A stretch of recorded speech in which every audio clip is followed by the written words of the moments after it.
Françaises, Français, mes chers compatriotes. Ok, c'est ma tête ça? Putain, apparemment j'ai cette tête. Quand je vois dans le rétro, c'est moi ça? Non. En même temps, c'est le confinement, y'a plus de coiffeur, y'a plus rien. Bon, pour les gens qui sont un peu saoulés par la religion, Pascal c'est pas forcément l'alpha et l'oméga de la vie, tu vois, parce que lui il raisonne, c'est un philosophe, ok, mais il va pas, par le scalpel de sa raison aiguisée, trancher sur la question de savoir si Dieu existe ou pas. Pour lui, c'est une vérité du cœur, c'est une évidence, c'est un postulat a priori que la raison n'a pas à démontrer. Et c'est aussi un mec du 17ème, donc c'est un gros janséniste, et pour lui les hommes sont tous haïssables, ce sont tous des pêcheurs, alors que pour moi perso, non. Ramasser 3 Bernard l'ermite à Trouville, mi-août en saison haute, ça fait pas de moi un pêcheur, mais pour lui, oui, et y a rien à voir, circuler, tergiversez pas, jouer du voilà hop si vous voulez, mais cassez pas les couilles. Alors le jansénisme c'est quoi? Bon, tu vois le côté misérabiliste de la religion, faut pas baiser, faut pas être grand, fort, les hommes sont tous des vermines qui risquent de brûler dans les flammes de l'enfer, etc. Bon, le jansénisme c'est ça, mais x15. Alors se mortifier c'est quoi? C'est un peu comme sur certaines catégories SM sur Pornhub, mais sans les combinaisons latex 100% cuir de vachette qui donnent un peu parfois l'apparence d'être un Power Ranger, même que parfois après ils se prennent des mégazords dans le cul en général. Et oui, alors le jansénisme il était un peu à la mode si tu veux dans un siècle où il commençait à avoir un peu les marquis poudrés, tout pâle et tout ça là, qu'on imaginerait plus en fait en train de s'instagrammer plutôt que de lire la Bible, donc ces gens-là n'étaient pas sérieux. Et c'est pour ça qu'il y avait un peu les jansénistes et Pascal qui compensaient un peu avec leur minostère et leur dégaine de vampire, tu vois. Lui c'est Jansénius, c'est un mec qui a inventé le jansénisme je crois. Alors après dans la vie on croit ou on croit pas, mais comme je vous l'ai dit, Pascal il prenait un peu pour argent comptant tout ce que nous de nos jours on prend plutôt pour de la mythologie. Par exemple, qu'est-ce que Pascal pense du péché originel? Alors je contextualise, Adam et Ève ils sont fait griller par Dieu il y a des millions d'années en train de manger une pomme, et à cause de ça on est tous des pécheurs, et le petit marmot de 5 ans, on l'a associé à ça. Peut-être que lui il ira brûler en enfer à cause de ça pour l'éternité. Alors Pascal il dit effectivement c'est un peu disproportionné, mais c'est comme ça.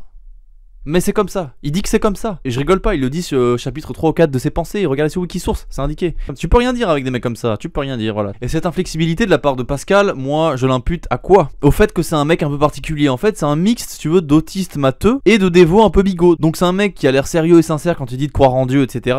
Mais qui va te dire à côté que même d'un point de vue des probabilités, c'est mieux de parier que Dieu existe plutôt qu'il n'existe pas. Parce que si Dieu existe et que t'y crois et tout, c'est plus facile pour aller au paradis. Et s'il n'existe pas, bon au pire t'auras perdu pas grand chose, mais t'auras juste un peu modéré tes passions sur terre, tu vois. Mais tu perds moins que s'il existe et que t'y crois pas et que du coup tu vas en enfer, parce que là tu vas brûler vitam aeternam, c'est du latin japonais. Donc son amour pour la religion, ok, mais pour lui en même temps tout est calculé, et je crois que la question est vite répondue, bisous. En parlant de ce côté matheux, à la base il était pas philosophe, mais mathématicien et scientifique, il faisait des expériences. Et Descartes, René Descartes, il était jaloux parce qu'il avait vent quand Pascal avait 14 ans, Descartes avait vent de ses expériences et tout ça, et Descartes il disait mais pourquoi on parle d'un gamin de 14 ans, j'en ai rien à foutre, on n'a pas besoin de lui pour résoudre les trucs des coniques, les affaires des coniques et tout ça. Parce que là où Pascal est génial, c'est qu'à 14-15 ans, le mec il innovait déjà, putain. Et Descartes, le grand philosophe du doute, il doutait peut-être aussi de son intelligence face à Pascal. Et ouais, parce que Pascal, le petit frère, il est passé déjà René, hein. Et Descartes, sur ce coup-là, il a rien vu venir, le mec. C'était René la taupe, il était aveugle. En même temps, un philosophe, quand tu parles de maths, le philosophe il n'existe plus, hein. Et Pascal, il a aussi calculé le poids de l'atmosphère, en fait, terrestre. Et maintenant, on sait le poids de l'atmosphère, de l'air, en fait. Et Pascal, il avait juste à 30% à peu près. Donc pour l'époque, c'était pas mal. Il s'intéressait aussi aux jeux de hasard, donc tout ce qui est casino, tout ça. Bon, il a pas donné non plus à martingale gagnante, donc je pourrais pas gagner l'été prochain, je pourrais pas faire sauter à la banque du casino. Alors Pascal il a affirmé sa ferveur religieuse à la suite d'un événement, d'un apax, d'une sorte d'extase mystique qu'il a eu la nuit où il a eu l'impression de rencontrer Dieu, et depuis il a écrit un texte, le mémorial, qu'il a gardé dans la doublure d'une veste à lui. Et ça c'est génial parce qu'à l'époque tu dis ouais j'ai rencontré Dieu, c'est crédible et ça fait tout un philosophe potentiellement. Aujourd'hui quelqu'un me dit ouais j'ai rencontré Dieu, j'ai eu une extase cette nuit, je lui dis ferme ta gueule, t'as eu une éjac nocturne, va te laver fils du diable. C'est tout ce que je lui dis, c'est tout ce que je lui dis, qu'est-ce que je lui dise d'autre? Alors on sait que Pascal donc il était très porté sur la religion, c'était pas quelqu'un de très charnel, c'était pas un Casanova, c'était pas un Don Juan, il a pas existé mais bon on s'en bat les couilles, c'était pas un Marquis de Sade non plus,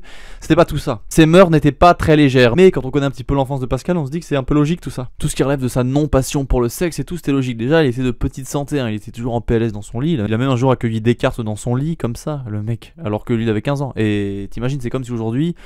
Stephen Hawking il est mort, ils sont tous morts les mecs intelligents aujourd'hui, je peux pas faire de comparaison. Okay. En fait Pascal dès son plus jeune âge il faisait des crises d'épilepsie, il avait des spasmes, il tremblait et tout quand ses parents ils se smaquaient. La vie de ma mère, quand ils se smaquaient ses parents, Pascal il était en PLS, il en pouvait plus. Il a toujours été comme ça. Tu vois la contiguïté, la promiscuité, la proximité charnelle de le corps, ça l'électrifiait, il faisait plus rien. La seule femme, on sait pas s'il a baisé ou pas, mais la seule femme qu'il a aimée, on est sûr, en tout cas c'est sa sœur Jacqueline. Jacqueline, elle était très très intelligente, c'était une poète aussi, elle a écrit pour Richelieu. Elle a fait des poèmes et du coup elle a dit à Richelieu de faire revenir son daron qui avait été têche d'Île-de-France, je sais plus pourquoi. Et à un moment donné Pascal c'est un génie parce que sa sœur elle veut se marier. Et Pascal il lui matrixe le cerveau à sa sœur en lui disant non te marie pas et tout, c'est un piège, c'est le mal, c'est haram. Et sa sœur elle dit quoi? Et sa sœur elle dit oh merci tu m'as évité le traquenard de l'amour etc, c'est pas pieux de toute façon de se marier marier et tout, merci, t'as raison. Et elle lui a fait des poèmes pour le remercier. C'est génial. Là où Pascal c'est un génie, c'est que lui, il empêche sa soeur de se marier, elle lui écrit des poèmes, alors que toi, t'empêches à ta soeur de se taper un mec, elle commande un god Michette tentacule de poulpe sur Amazon, elle devient camgirl, dépressive, et dans 5 ans, elle fait une vidéo sur Brut en racontant sa vie sur un fond bleu ou jaune. Tu lis les commentaires sur la vidéo, tu te demandes pourquoi tu perds ton temps, tu déprimes, tu vas à Sainte-Anne, mais comme il y a trop de gens, tu chopes le Covid, tu dois te faire intuber, mais il y a plus de place, du coup tu vas en salle d'attente, il y a un djihadiste, et comme t'es fragile, il te matrixe aussi le cerveau, et tu finis en Syrie le surlendemain, à crier Allahu Akbar alors qu'à la base t'es bouddhiste. Voilà, t'as tout gagné, bravo. Bon là on a bien déconné, mais on n'a pas décollé très haut, donc on va parler de sa philosophie maintenant. Le cœur a ses raisons que la raison ne connaît point. Alors ici le cœur c'est pas l'amour mais le rapport à Dieu. En gros, on ne peut pas le connaître par les chemins de la raison traditionnelle. C'est-à-dire que le sentiment de la foi, il est indémontrable par la raison. Comme je le dis au début, c'est une vérité du cœur,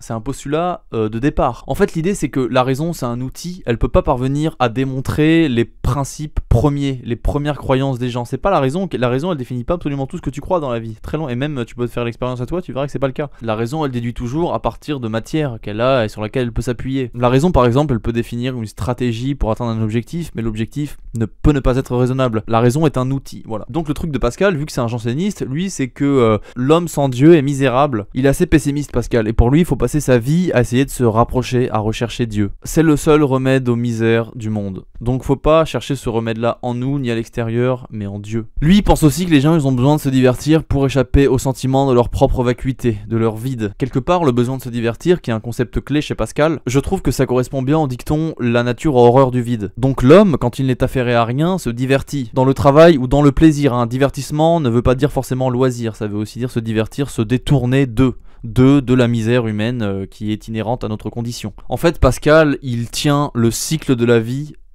du point de vue de la nature, il le tient en horreur. Pour lui, c'est une aberration. Mourir, se décomposer, se faire manger par les vers, tout ça, c'est affreux. Mais si on le prend du point de vue divin, en fait, on inverse le dégoût en faisant quelque chose justement de merveilleux. C'est pour ça qu'à la mort de son père, par exemple, il dit « Ne considérons plus un homme comme ayant cessé de vivre, quoique la nature nous le suggère, mais comme ayant commencé à vivre, comme la vérité l'assure. » Donc pour lui, la mort, c'est le début de la vraie vie, justement. Et tout ce qui se passe sur Terre d'un point de vue charnel et physique, c'est très superficiel, c'est insignifiant pour lui. Ça se trouve dans la lettre sur son père, il y a sur Wikisource, enfin vous pouvez trouver ça facilement sur internet. Donc on voit bien que ce que la nature donne de dur à vivre, Pascal il s'en console en disant que du point de vue justement spirituel, divin, c'est complètement différent et que les apparences ne sont pas des choses véritables. La nature elle est trompeuse, un être qui est mort c'est un être a priori qui va se rapprocher de Dieu, bon sauf s'il va en enfer, mais bon, a priori il faut être gentil dans la vie. Alors mes sources c'est quoi? C'est Wikipédia, c'est des vidéos de mecs sérieux sur internet, c'est des écrits de Pascal sur Wikisource, c'est des biographies comme celle-ci de Jacques Attali, oui, Jacques Attali, on trouve que c'est bizarre mais ouais, il a fait une biographie de Blaise Pascal, voilà.